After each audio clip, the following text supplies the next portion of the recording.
Hello નમસ્કાર વિદ્યાર્થી મિત્રો, વેદ ડિજિટલ એજ્યુકેશનમાં આપનું હાર્દિક સ્વાગત છે।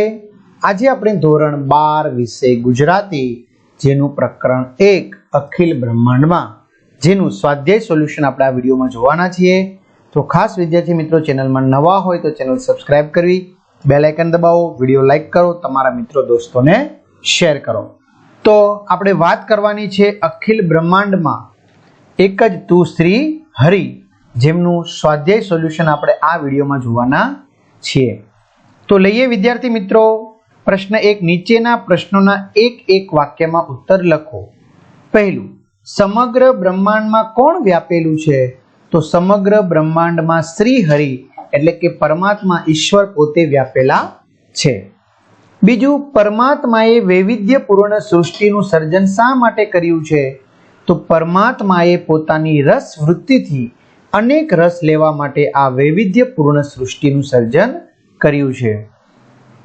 ત્રીજું, અખિલ બ્રહ્માંડમાં કાવ્યમાં વેદ અને સ્મૃતિ શાસ્ત્રો શું કહે છે? તો અખિલ બ્રહ્માંડમાં પદમાં વેદ અને સ્મૃતિ શાસ્ત્રો એમ કહે છે કે જેમ સુવર્ણ એક જ છે પણ ઘરેણાના આકાર અલગ છે, એમ શ્રી હરિ એક જ છે પણ જુદા જુદા રૂપે દેખાય છે। ત્યાર પછી છે કવિના મતે ઈશ્વરને કઈ કઈ રીતે પામી શકાય? તો કવિના મતે ઈશ્વરને કેવળ પ્રેમ ભક્તિથી પામી શકાય। હવે ઘણા બધા વિદ્યાર્થી મિત્રોનો પ્રશ્ન હોય છે કે સર આ સિવાય અમને બીજી વસ્તુ જોતી હોય તો વિદ્યાર્થી મિત્રો હું તમને એક અલગ વાત કરવાનો છું કે વેદ ડિજિટલ એજ્યુકેશન નામની એપ્લિકેશન આપણી છે, એમાં તમને નીચે મુજબની માહિતી મળશે। દરેક ધોરણના બધા જ વિષયના પાઠ્યપુસ્તકના પ્રકરણની સમજૂતીના વિડીયો મળશે, દરેક પ્રકરણના સ્વાધ્યાયની સમજૂતીના વિડીયો, દરેક ધોરણના વિષય પ્રમાણેનું મટીરિયલ, દરેક ધોરણના બધા જ વિષયના સ્વ અધ્યયન પોથીની સમજૂતીના વિડીયો, એકમ કસોટીની સમજૂતીના વિડીયો, બધા જ વિષયના પરીક્ષાના સમયે પરીક્ષાના પેપરની સમજૂતીના વિડીયો તેમજ પરીક્ષા માટે ઉપયોગી અસાઇનમેન્ટ તમને મળી જશે। ક્યાંથી મળશે?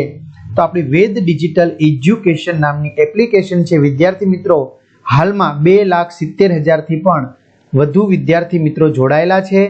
આ એપ્લિકેશન ગૂગલ પ્લે સ્ટોર ઉપર જઈને ડાઉનલોડ કરો, મોબાઈલ નંબર નાખો, સેન્ડ ઓટીપી કરશો, 4 આંકડાનો ઓટીપી નાખશો એટલે પેડ કોર્સમાં તમને મટીરિયલ મળશે, બધું મળશે। એક્ઝામ પેપરમાં પેપર, 3 થી 12માં વિડીયો, ફ્રી મટીરિયલમાં ફ્રી મટીરિયલ, આ બધું જ। પછી ધોરણમાં તમારે જતું રહેવાનું, તમારા ધોરણમાં તમારા વિષયમાં જવાનું, પછી પાઠમાં જવાનું, એ પ્રમાણે તમને મળશે। તમારે કોમર્સ કે આર્ટ્સ હોય તો તમારા વિષય ખુલશે, બરોબર વિદ્યાર્થી મિત્રો? આ 7માનું છે તમને બતાવવા માટે। આ સિવાય શાળા મિત્ર નામની એપ્લિકેશનમાં પણ ધોરણ પ્રમાણે વિષય પ્રમાણે પાઠ્યપુસ્તકમાં તમને વેદ ડિજિટલના વિડીયો ફ્રીમાં મળી જશે, વિડીયો તમને તમામ ફ્રીમાં મળશે। જ્ઞાન ગ્રંથો થકી કઈ પરિસ્થિતિ સર્જાય છે? તો જ્ઞાન ગ્રંથો થકી ઈશ્વર સંબંધી ગરબડ એટલે કે ગેરસમજની પરિસ્થિતિ સર્જાય છે। પ્રશ્ન 2, નીચેના પ્રશ્નોના 2-3 વાક્યમાં ઉત્તર લખો। પહેલું, પરમાત્મા પૃથ્વી પર કયા કયા સ્વરૂપે રહેલો છે? તો પરમાત્મા તાત્વિક દ્રષ્ટિએ એક જ છે, છતાં પૃથ્વી ઉપર જુદા જુદા રૂપે અનંત ભાસે છે। આપણા દેહમાં તે દેવ રૂપે છે, તત્વમાં તેજ રૂપે છે, શૂન્યમાં શબ્દ રૂપે છે, પૃથ્વી ઉપર પવન, પાણી તેમજ ભૂમિ રૂપે અલગ દેખાતો પરમાત્મા એક જ તત્વ રૂપે વ્યાપી રહેલો છે। બીજું, સોનું તો આખરે સોનું જ છે એવું શાથી કહી શકાય? તો કે સોનામાંથી અનેક ઘાટના ઘરેણા બને છે, અનેક આકારના। એ જુદા જુદા ઘાટના ઘરેણાને જુદા જુદા નામ આપવામાં આવે છે, જેમ કે વીંટી, પોંચી, બંગડી, માથાની પીન, ચીપિયા, પેન્ડન્ટ, ચેન, નેકલેસ, બાજુબંધ, પગના વીંછિયા, કડલા, પાયલ, ચૂડો વગેરે।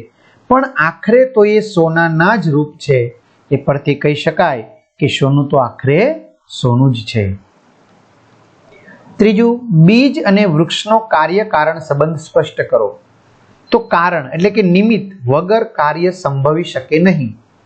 જેમ બીજ એક કારણ નિમિત્ત છે તો વૃક્ષ એક કાર્ય છે। બીજને ધરતીમાં રોપીએ તો જ થડ, ડાળ, પાંદડા, ફળફૂલ વગેરેથી વૃક્ષનો વિસ્તાર થઈ શકે, અર્થાત વૃક્ષનું વિસ્તાર રૂપી કાર્ય સંભવી શકે। વૃક્ષ માટે બીજ હોવું જરૂરી છે અને બીજ હોય તો જ વૃક્ષ સંભવી શકે.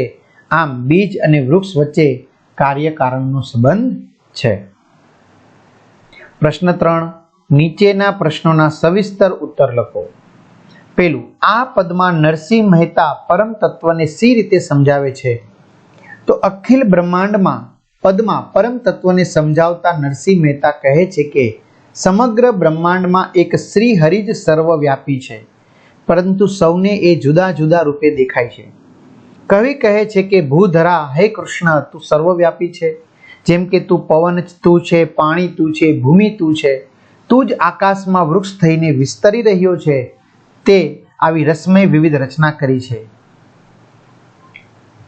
એ જ આશાએ તું શિવમાંથી જીવ થયો છે. વેદ એમ કહે છે કે કનક અને કુંડળ એ બેમાં કોઈ ફરક નથી. કનક એટલે કે સોનામાંથી અનેક ઘાટના અલંકાર બનાવીએ, પણ એ દરેક ઘાટમાં સોનું જ હોય છે. આ વાતને શ્રુતિ અને સ્મૃતિ પણ સાક્ષી પૂરે છે. પણ પરમાત્મા વિશે વાત કરતા ગ્રંથોએ ગરબડ કરી છે, મૂળ વાત કરી જ નથી. પરિણામે જેને જે ગમે તેને જ પૂજે છે, મન, વચન અને કર્મથી એને જ સત્ય માની લે છે. પરંતુ કવિ નરસિંહ મહેતા કહે છે કે વૃક્ષમાં બીજ તું અને બીજમાં વૃક્ષ પણ તું છે. એ બેમાં ભેદ છે, છતાં એની ભેદ રહિત સ્થિતિ અહીં રજૂ કરી છે. અંતમાં નરસિંહ મહેતા સૌને કહે છે, સત્ય હકીકત તો એ છે કે મનથી શોધ કરતા સમજાયું કે પ્રીત કરવાથી જ પરમાત્મા પ્રેમથી પ્રગટ થશે અને પરમાત્માનો સાક્ષાત અનુભવ કેવળ પ્રેમ ભક્તિથી જ થઈ શકે છે. બીજું સમજાવો. ગ્રંથે ગરબડ કરી વાત નવ કરી ખરી, જેને જે ગમે તેને પૂજે, મન વચન કર્મથી આપ માની લહે, સત્ય છે એ જ મન એમ સૂજે. તો જ્ઞાનીઓએ શાસ્ત્ર ગ્રંથોમાં પરમાત્મા સર્વવ્યાપી છે એ વાત વિસ્તારથી સમજાવી છે. જોકે પરમાત્મા વિશેની વાત કરવામાં શાસ્ત્રોએ ગરબડ ઊભી કરી છે, સાચી વાત કરી નથી. તેથી જેને જે ગમે તેની તે ભક્તિ કરે છે. સૌએ પોતપોતાની બુદ્ધિ પ્રમાણે વેદના જ્ઞાનનું અર્થઘટન કરે છે. આથી પોતાને જે ગમે તેને ભગવાન માનીને પૂજે છે, મન વચન કર્મથી તેને જ સ્વીકારી લે છે. એ જ સત્ય છે એમ એમણે માની લીધું હોય છે. તો વિદ્યાર્થી મિત્રો, અહીંયા સરસ મજાનું સ્વાધ્યાય છે આપણું અહીંયા પૂર્ણ થાય છે. તમારા ક્લાસના વિદ્યાર્થી મિત્રો, દોસ્તોને ખાસ જાણ કરજો. એપ્લિકેશનમાં નવા હોય તો એપ્લિકેશન પણ ડાઉનલોડ કરી લેજો, ચેનલ સબસ્ક્રાઈબ કરી દેજો. તો અહીં સુધી રાખીએ. અસ્તુ. જય હિન્દ, જય ભારત.